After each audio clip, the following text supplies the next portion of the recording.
Hello friends, स्वागत है आपका अपना YouTube channel Bihar board class 10th में। तो फ्रेंड्स, आज आपको बताने वाले सोशल साइंस के हिस्ट्री का फर्स्ट चैप्टर का ऐसे आपको 10 वीवीआई सब्जेक्टिव क्वेश्चन बताने वाले हैं जो कि आपको बोर्ड एग्जाम में सीधे पूछे जाएंगे। इसीलिए फ्रेंड्स, वीडियो को एंड तक देख के जाइएगा। जितने भी आपको सब्जेक्टिव क्वेश्चन बताए जाएंगे सभी क्वेश्चन आपको बोर्ड एग्जाम में देखने को मिलेगा। चाहे आपको 2024 का एग्जाम हो या फिर किसी भी साल का एग्जाम हो, उस साल ये क्वेश्चन आपको देखने को 100% मिलेगा। इसीलिए फ्रेंड्स, वीडियो को पूरा कंटिन्यू देखिएगा। और अभी तक वीडियो को लाइक नहीं की तो वीडियो को लाइक कर दो, साथ चैनल को भी सब्सक्राइब कर दो। और बिल्कुल ही फ्री में आपको सब्जेक्टिव एंड ऑब्जेक्टिव नोट्स दिया है तो WhatsApp group and Telegram group में। तो अभी तक WhatsApp group and Telegram group में नहीं ज्वाइन तो WhatsApp group and Telegram group में ज्वाइन हो जाइए। आपको लिंक डिस्क्रिप्शन में मिल जाएगा। यदि आप उससे नहीं जुड़ पाते हैं तो आपको इस नंबर में मैसेज करना है 8789860457। आपको इसमें मैसेज करना, आपको ये नंबर डिस्क्रिप्शन में भी मिल जाएगा अगर यहाँ पर स्क्रीन को नहीं दिख रहा है तो फ्रेंड्स, करते हैं वीडियो को स्टार्ट। आपको ये शॉर्ट टाइप क्वेश्चन देखने को मिलने वाला है, यानी कि 10th class history short question chapter first 10th important short question. आप समझ सकते हैं कितना इंपॉर्टेंट क्वेश्चन है। तो फ्रेंड्स, वीडियो को पूरा एंड तक देख के जाइएगा। तो पहला क्वेश्चन कहता है, क्या कहता है, 1848 की फ्रांसीसी क्रांति के क्या कारण थे। ये 2019 में भी पूछे गए हैं।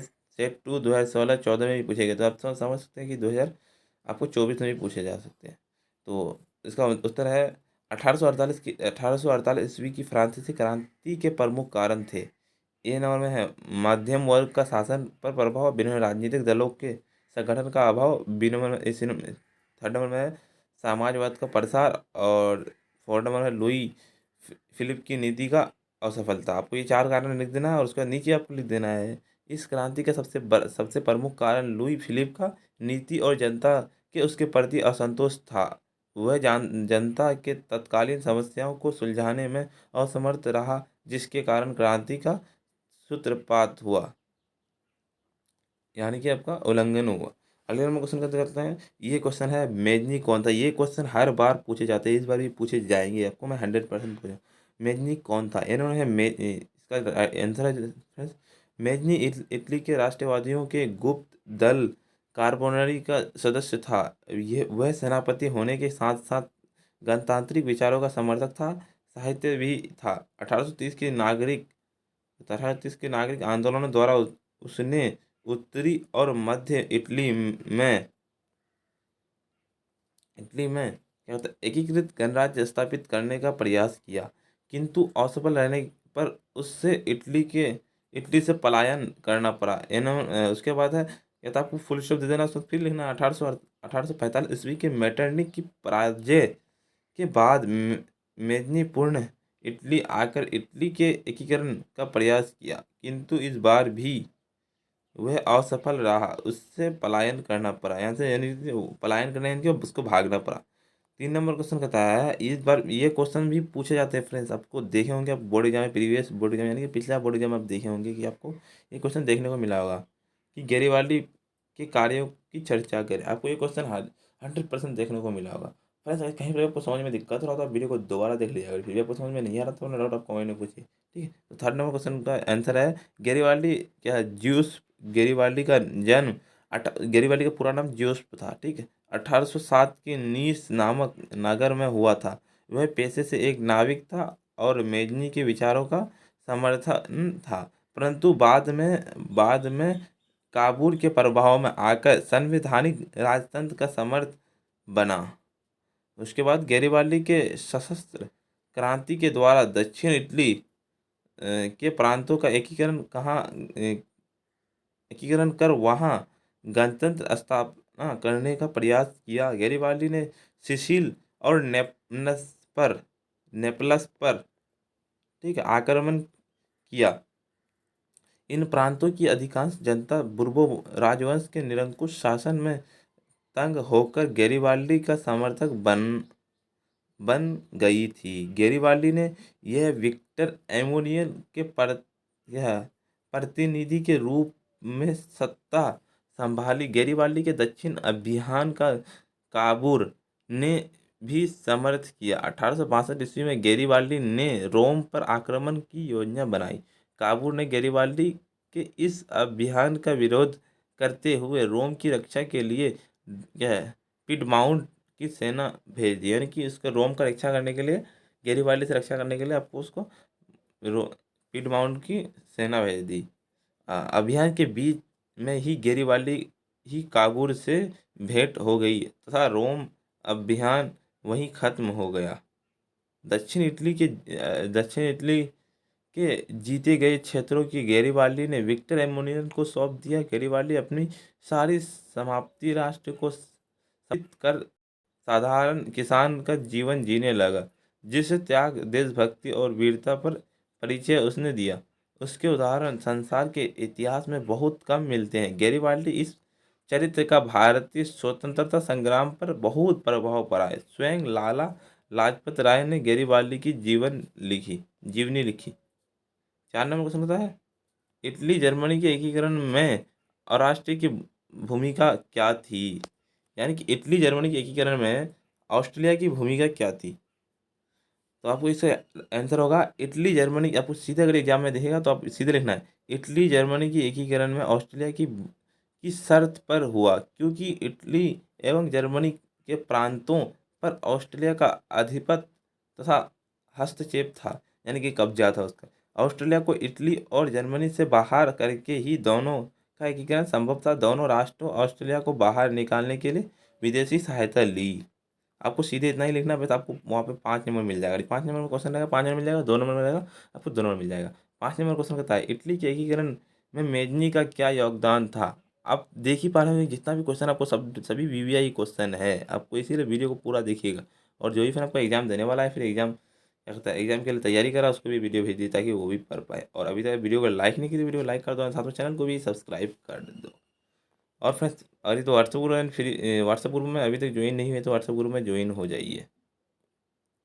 5 नंबर क्वेश्चन कहता है, ये तो 4 नंबर क्वेश्चन हो चुका है। 5 नंबर क्वेश्चन कहता है, इटली के एकीकरण में मेजनी का योगदान क्या थी? इन्हें मेजनी दार्शनिक, साहित्यकार, राजनेता के साथ साथ लोकतांत्रिक विचारों का समर्थ और कुशल सेनापति था। राष्ट्रवादी भावनाओं से प्रेरित क्या होकर ही उसने गुप्त क्रांतिकारी संगठन का कार्बोनरी की सदस्य ग्रहण की थी। मेटरनिक के युग में पतन के बाद इटली में मेजनी का प्रादुर्भाव हुआ।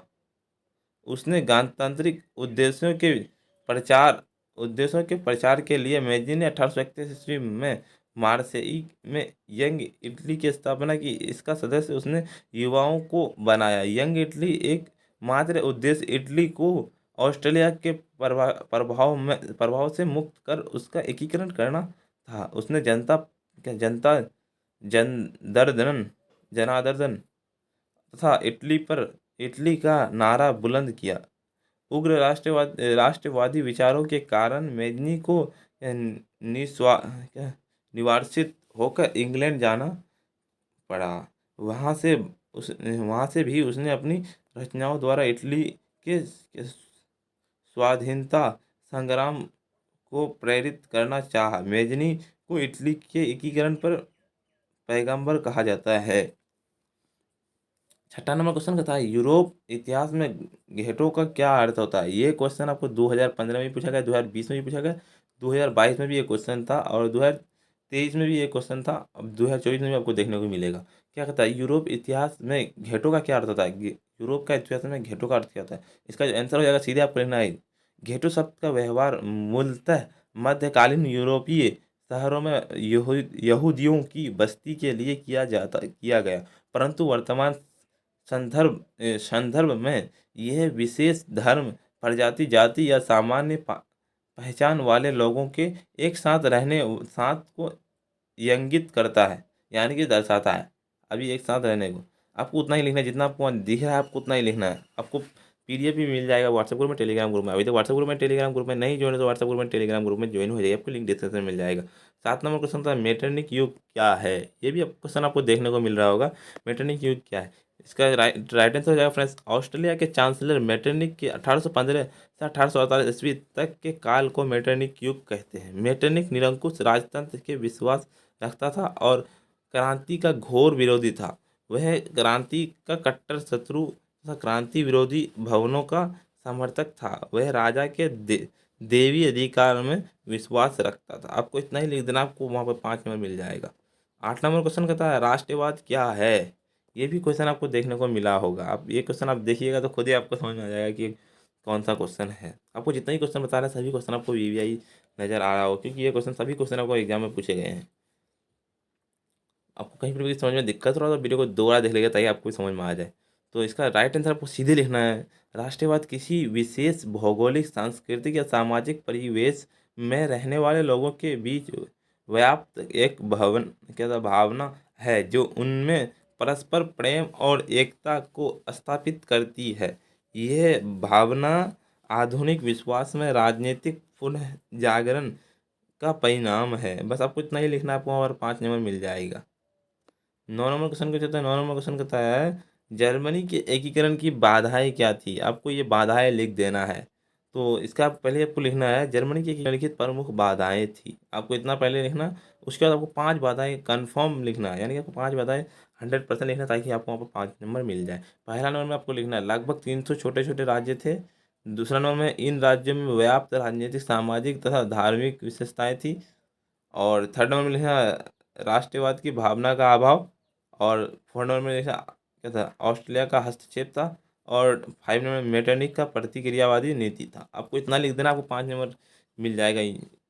एग्जामिनर जो चेकर होगा आपको एकदम बिना देखे हुए आपको 5 नंबर दे देगा। आप इतना अगर ये लिख दीजिएगा तो ठीक है।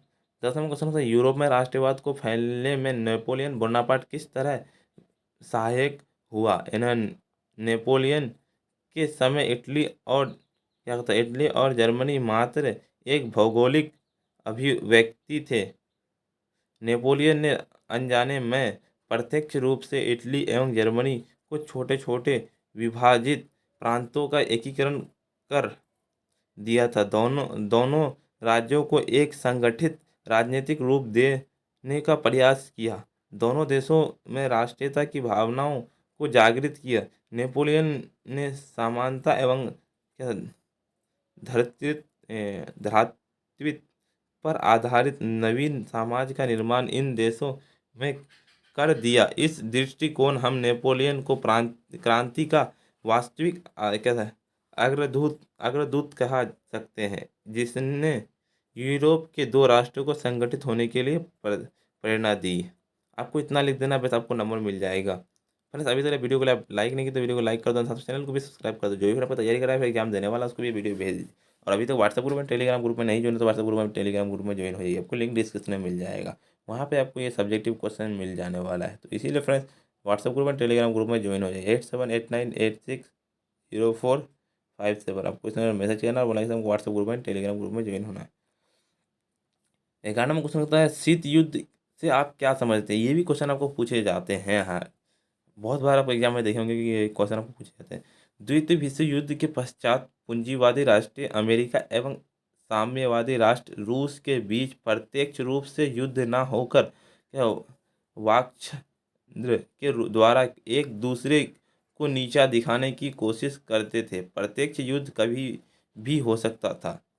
आपको बस इतना लिख देना, आपको नंबर मिल जाएगा। 12 नंबर क्वेश्चन था फ्रांस की जुलाई 1830 की क्रांति का फ्रांस की शासन व्यवस्था पर क्या प्रभाव पड़ा। आप ये क्वेश्चन रहा, आपको ये लिखना है। उत्तर में आपको चांसलर के प्रतिक्रियावादी शासन का अंत हो गया। बुर्बो वंश के साथ स्थान पर आर्लियंस वंश को सत्ता सौंपी गई। इस वंश के शासक ने उदारवादियों तथा पत्रकारों को समर्थन से सत्ता हासिल की। अतः उसने इन्हें तरजीह दिया। आपको 13 नंबर को 1830 की क्रांति के प्रभाव का वर्णन करें। आपको पहले लिखना 1830 की क्रांति का प्रभाव, ठीक है। उसके बाद आपको लिखना है, आपको 5 प्रभाव तो लिखिए, 4 या 5 प्रभाव लिखना है, ठीक है। पहला प्रभाव आपको लिखना है 1830 की क्रांति का प्रभाव ये रहा कि इसने देश में कट्टर राज सत्तावादियों को प्रभाव को काम कर दिया। दूसरा नंबर में लिखना इस क्रांति के फ्रांसीसी क्रांति के सिद्धांतों को पूंजी पुनः जीवित किया था। वियना कांग्रेस के उद्देश्यों को निरर्थक सिद्ध किया। और थर्ड नंबर में आपको लिखना है इसका प्रभाव संपूर्ण यूरोप पर पड़ा।